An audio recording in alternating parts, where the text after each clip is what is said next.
Hello दोस्तों, हमारे YouTube channel mind Cosmos में आपका स्वागत है। दोस्तों, हमने पिछली वीडियो में सीखा था वर्णमाला, लिंग, वचन, पुरुष, इनके भेद को हमने विस्तार से समझा था, जो हमारी संस्कृत सीखने में बेसिक के तौर पर हमारी सहायता करेंगे। आज हम दूसरे भाग में सीखेंगे उच्चारण स्थान, धातु रूप और शब्द रूप। यदि आपने चैनल को सब्सक्राइब नहीं किया है तो चैनल को सब्सक्राइब कर लें और बेल आइकन को प्रेस कर लें, ताकि अगली वीडियोस जैसे ही आए आपको नोटिफिकेशन प्राप्त हो जाए और आप उसका लाभ उठा सकें। चलिए स्टार्ट करते हैं आज की वीडियो। उच्चारण स्थान। दोस्तों, हमने पिछली वीडियो में देखा था कि जब वर्णों का हम उच्चारण करते हैं तो वो मुख के किसी न किसी भाग को स्पर्श करते हैं। जीवा मुख के जिस भाग को स्पर्श करती है वो उस वर्ण का उच्चारण स्थान कहलाता है। अब जितने वर्ण हैं सबका अपना अपना उच्चारण स्थान है। देखिए, आपके सामने लिखे हुए हैं कंठ। कंठ भी उच्चारण स्थान है। कुछ का मूर्धा है, कुछ का तालु, दंत, ओष्ठ, नासिका। हम मुख के उन हिस्सों को याद करेंगे जहां पर अधिकतर जीवा स्पर्श करती है, जहां हमारी जीभ स्पर्श करती है। उसके बाद हम कोई भी वर्ण का उच्चारण करेंगे और देखेंगे कि हमारी जीवा ने, हमारी जीभ ने कहाँ पर स्पर्श किया, तो उस वर्ण का उच्चारण स्थान वही होगा। इसका सबसे अच्छा सबसे ज्यादा फायदा ये होता है कि यदि हम सही जगह पर जीवा को स्पर्श नहीं कर रहे हैं, इसका मतलब हमारा उच्चारण शुद्ध नहीं है। यदि हम उच्चारण स्थान की पहचान कर लें तो हमारा उच्चारण स्वयं ही शुद्ध हो जाएगा। चलिए, सबसे पहले कंठ। जब जीवा कहीं भी स्पर्श नहीं करती और हवा सीधे, ध्वनि जो है सीधे कंठ से बाहर आती है, उन वर्णों का उच्चारण स्थान कंठ कहलाता है। एक हिस्सा तो, एक भाग जो है वो कंठ हुआ। दूसरा है तालु। हमारे दांतों के ऊपर मित्रों छोटे छोटे लाइंस बनी हुई है, अपनी जीभ से स्पर्श करके आप देख सकते हैं। इस हिस्से को हम तालव्य कहते हैं।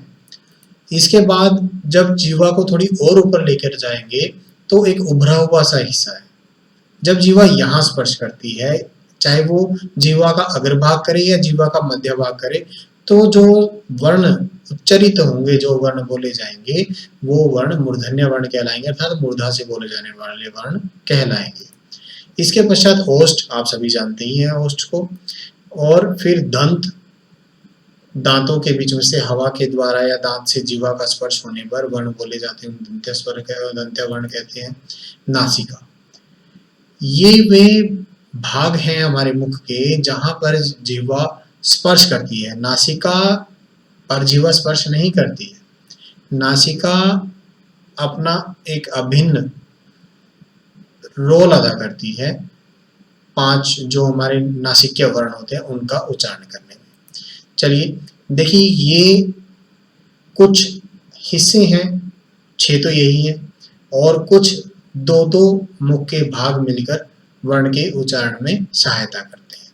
कंठ से, कंठ से जो उच्चरित होने वाले वर्ण है अ, आ, विसर्ग, ह, क वर्ग। क वर्ग में अंतिम वर्ण को छोड़ दीजिए, 5वें वर्ण को छोड़ दीजिए। जितने भी 5वें वर्ण होंगे सभी वर्गों के, वो नासिका के द्वारा उच्चरित होने वाले हैं। ठीक है, तो क, ख, ग, घ, इन सब का उच्चारण स्थान कंठ है।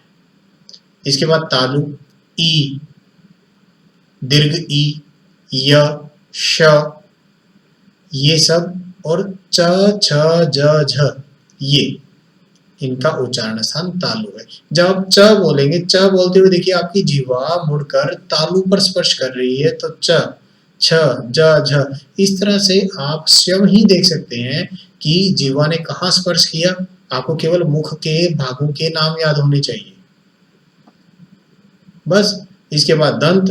दंत में त, थ, द, ध, देखिए चारों वर्णों का उच्चारण करते हुए आपकी जीवा ने आपके दांतों को स्पर्श किया। ल और स, जो सपेरे वाला स है इसे हम दंत्य स कहते हैं, क्योंकि दांत पर स्पर्श होने से इसका उच्चारण होता है। अब देखिए मूर्धा, मूर्धा पर हम र बोलते हैं। देखिए र जब बोलोगे जीभ आपकी मुड़कर ऊपर की ओर, मूर्धा की ओर स्पर्श करने का प्रयास करेगी। री बोलेंगे और ये श षटकोण वाला जो होता है, ट ठ ड ढ बोलिए देखिए, और जीवा स्वयं ऊपर चली जाएगी, वहां स्पर्श करेगी। ओष्ठ, उ बोलेंगे देखिए, उ बोलते ही ओष्ठ अपनी आकृति ले लेते हैं। प फ ब भ म, ये सब बिना ओष्ठ के नहीं बोले जा सकते, इनका उच्चारण स्थान ओष्ठ है।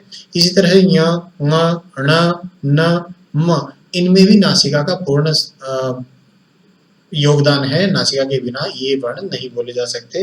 कंठ तालु, ये दो वर्ण हैं जिसमें कंठ और तालु दोनों का समावेश होता है, दोनों का योगदान होता है। जैसे ओ औ, इसके बाद ए ऐ के लिए ए और ऐ बोलते हुए कंठ और तालु का इस्तेमाल होता है। ओ और औ बोलते हुए कंठ ओष्ठ का इस्तेमाल होता है। क्षमा कीजिए, ये थोड़ा सा टाइपिंग का वो हो गया यहाँ पे। दंतोष्ठ, व जब हम बोलते हैं इसमें दांत और ओष्ठ दोनों का योगदान रहता है, इन दोनों की सहायता से हम दांत व का उच्चारण करते हैं। आशा है आपको ये समझ में आया होगा। इसका आप जितना अभ्यास करेंगे, कोई भी वर्ण आपके सामने हो, आपको कुछ भी नहीं करना है, आपको सिर्फ उस वर्ण को एक बार बोल के देखना है।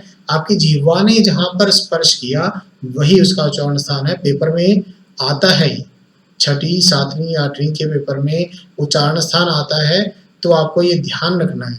बहुत सारी प्रतियोगी परीक्षाओं में भी आता है, तो आपको ये ध्यान रखना है, उच्चारण स्थान। चलिए, धातु रूप इंग्लिश में हम वर्ब बोलते हैं। धातु जो है संस्कृत में जितनी भी आपको धातु मिलेंगी वो भिन्न भिन्न प्रकार की धातु होती है। हम यहाँ पर कुछ धातुएं लेकर आए हैं आपके सामने, उनके अर्थ के साथ, जो हमारे सामान्य जीवन में हम काम आने वाले जो हम क्रियाएं करते हैं वो। पठ पढ़ना, लिख लिखना, खाद खाना, चल चलना, पत गिरना। क्योंकि किसी भी धातु का प्रयोग करने से पहले हमें उसका अर्थ पता होना चाहिए। जब हम कोई वाक्य को संस्कृत में परिवर्तन अनुवाद करेंगे तो हमें उस क्रिया को संस्कृत में क्या कहते हैं ये तो हमें पहले पता होना चाहिए। तो इसलिए कुछ क्रियाएं मैं आपके सामने लेकर आया हूँ। हंस हंसना, वध बोलना, नम आट, और इसके बाद क्रीड, क्रीड और खेल दोनों का अर्थ खेलना होता है, दोनों चलती हैं। गम, पा, दा, घ्रा, धाव, रक्ष, वर्ष, बरसना, बारिश होना। दृश्य, पश्य देखना, अर्च पूजा करना, अर्चना करना। ठीक है, तो इसके बाद ये धातुएं जो हैं वो लकारों में इनका प्रयोग किया जाता है। लकार को हम काल भी कहते हैं। तो संस्कृत में वैसे तो देखो 10 लकार होते हैं। लट लकार, लिट लकार, लुट, लिट, लेट, लोट, लंग, लिंग, लुंग, लिंग, ये 10 लकार होते हैं। इन सब के आरंभ में देखिए, सबके आरंभ में ल होता है, इसलिए इनको लकार कहते हैं। और संस्कृत में एक चीज हम आगे पढ़ेंगे कि जो भी वर्ण होता है, ठीक है, वो जहां जिससे शुरुआत हो, जैसे अ से शुरू होने वालों को अकार कहा जाता है, ठीक है, आ से शुरू होने वालों को आकार कहा जाता है। तो यहाँ पर ल से लकार, ठीक है। लेकिन जो हमारे सिलेबस में हम देखेंगे तो हमारे सिलेबस में मुख्य रूप से 5 लकार देखने में आते हैं जिनका हम मुख्य रूप से इस्तेमाल करते हैं। लट लकार जिसका वर्तमान काल के लिए प्रयोग किया जाता है, लिट लकार जिसका भविष्य काल के लिए प्रयोग किया जाता है, लंग लकार जिसका भूतकाल के लिए प्रयोग किया जाता है, लोट लकार आज्ञा देने के लिए। विधिलिंग लकार जो है इसके अंदर देखिए ऊपर 2 लकार हैं, आशीर्लिंग और विधिलिंग। विधिलिंग लकार में ही हम अपने सामान्य रूप में इस्तेमाल कर देते हैं कि विधि बतानी हो तो भी इसी का इस्तेमाल करते हैं, आशीर्वाद देना हो, प्रार्थना करनी हो तो भी हम इसी का इस्तेमाल करते हैं। तो अभी हम जब तक बेसिक संस्कृत सीख रहे हैं तो अभी हम इन सब लकारों में सिर्फ लट लकार के बारे में बात करेंगे और लट लकार से ही सीखेंगे।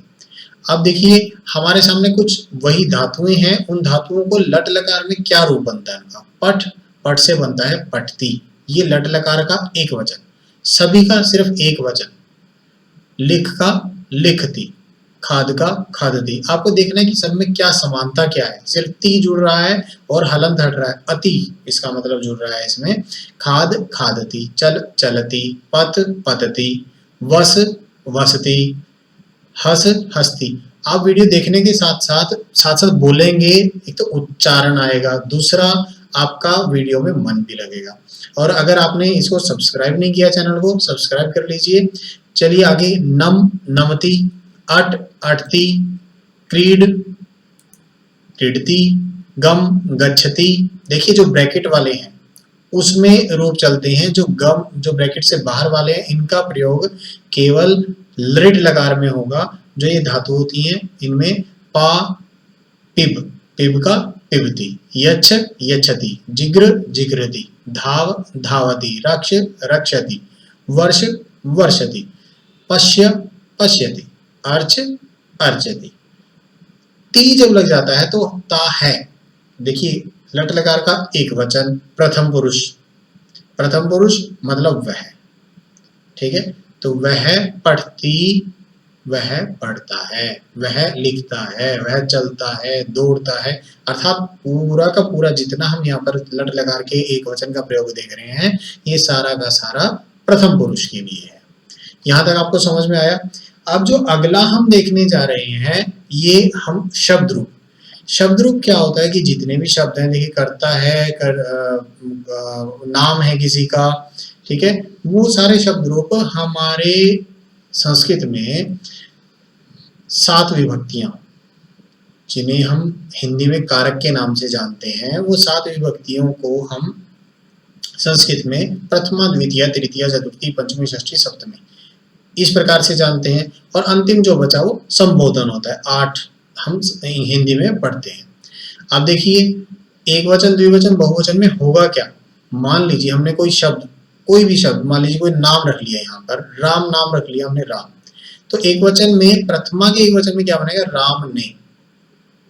दोनों का था दो राम, मतलब 2 व्यक्ति ऐसे जिनका नाम राम था, तो 2 रामों ने, सब रामों ने। इसी प्रकार से एक को मतलब राम को, 2 राम को, सब रामों को। या राम की जगह कोई भी शब्द हो, कृष्ण हो, सीता हो, ललिता हो, पक्षी हो, पत्र हो, फूल हो, ठीक।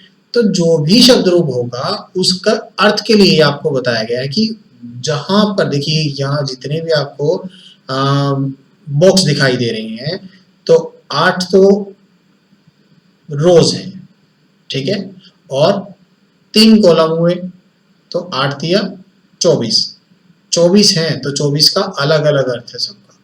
तो एक बार ये अगर हमें याद हो जाए तो हमें वाक्य बनाने में बड़ी ही आसानी होगी, ठीक है। तो ये आपके सामने देखिए, ये कर्ता, कारक चिन्ह आपके सामने आ गया, कर्ता।